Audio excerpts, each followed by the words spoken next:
Շնորհակալ եմ եւ հարցերի համար, եւ դիտարկումների եւ քննադատության։ Հարգելի գործընկերներ, իրականում սա եւս մի քայլ է դեպի պրոֆեսիոնալ բանակ, որովհետեւ մենք հիմա հնարավորինս ավելի շատ ուշադրություն պիտի դարձնենք բանակի համալրմանը պայմանագրայիններով։ Այսինքն նույն պաշտպան հայրենիացի պոտենցիալ կոնտինգենտի հետ աշխատանքը պիտի դառնա ավելի թիրախային, ավելի պրոֆեսիոնալ, ինչը մենք ամեն տարի կատարելագործում ենք ու թվաքանակի ավելացումը հենց դրա վառ ապացույցն է։ Անդրադառնամ մի քանի հարցերի, մասնավորապես հաճելի եզրույթը, երբ ես կիրառել եմ հանրային հեռուստատեսության եթերում, խոսքը նրան է վերաբերել, որ հարգելի գործընկերներ, եթե կառավարությունը ունի ստանձնած պարտավորություն փորձում է կատարել ու պարզում է, որ դա հանրությանն էրա նաև հաճելի, այսինքն ինչ անենք, հրաժարվենք, ասենք ընդդիմությունը նեղվել է, որ հաճելի բան ենք վերում, հետ տանենք, իհարկե չենք անել, դրան է վերաբերում հաճելի եւ ոմանց համար գուցե էլի հաճելի, բայց տհաճ։ Ինչ վերաբերում է նրան, որ մենք այլ պարտավորություններ էլ ունենք, մասնավորապես հապկին հղում կատարեցիք, չպիտի մոռանանք ինչ է տեղի ունեցել մեր երկրի հետ 22 թվականին եւ ինչպես են դրան արձագանքել մեր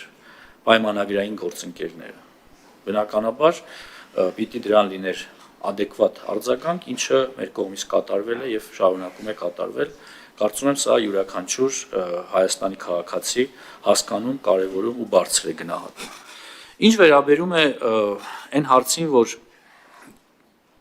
գրտեն գնահատումը ու ինչ որ մեկին ցածր է գնահատում կամ ինչ որ միավորի, եւս մի անգամ նշեմ, որ սա համալիր գնահատական է։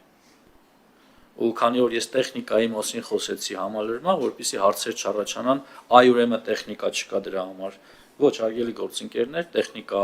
կա, տեխնիկան կավելանա ու ես փակ քննարկման ժամանակ ձեզ նման առաջարկ արել եմ, օրինակ պարոն Աբրամյանը ներկա չի գտնվել, ձեր ֆրակցիան ընդհանրապես ներկա չի գտնվել, ես հիմա հրապարակային եմ հրավիրում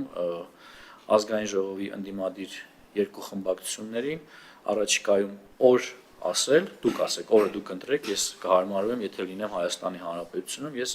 անձամբ ձեզ ուղեկցեմ, ցուցադրեմ վերջին տարիներին մեր կողմից ձեռք բերված սպառազինությունը եւ ռազմական տեխնիկան։ Հուսամ չեք մերժի, հրավերը կընդունեք։ Բարեք սահմանին ծառայող զինվոր։ Շատ աշահարկում ես հարցը Տիկին Գրիգորյան, բայց սա հիմա այդքան էլ իրականության հետ աղերս չունի, որ բարեկը ավելի շատ է ստանում, քան տրված է այդ հնարավորությունը զինվորին։ Այսօր մեր բազմաթիվ պատրաստված զինվորներ գուցե կրկնակի անգամ ավել են ստանում բարեկներից։ Դե գիտեք, բազայինը հասկացանք, բազայինը գիտեք, որ բազայինը եթե փոխվի, ամբողջ համակարգինը պիտի փոխվի ու դա հսկայական աշխատանք է։ Կառավարությունը նաև դա է պլանավորում, իհարկե դա մյուս կառավարության խնդիրը կլինի ու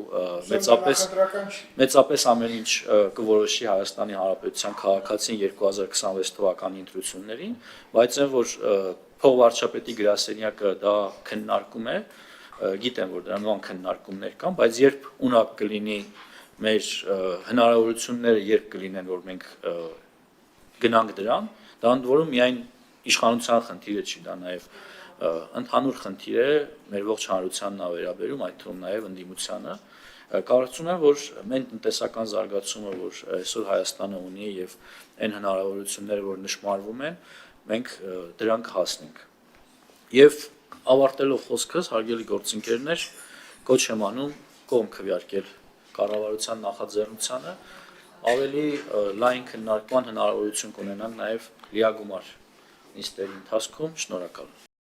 Չմոռանաք հավանել տեսանյութը եւ բաժանորդագրվել Civic AM-ի YouTube-յան էջին։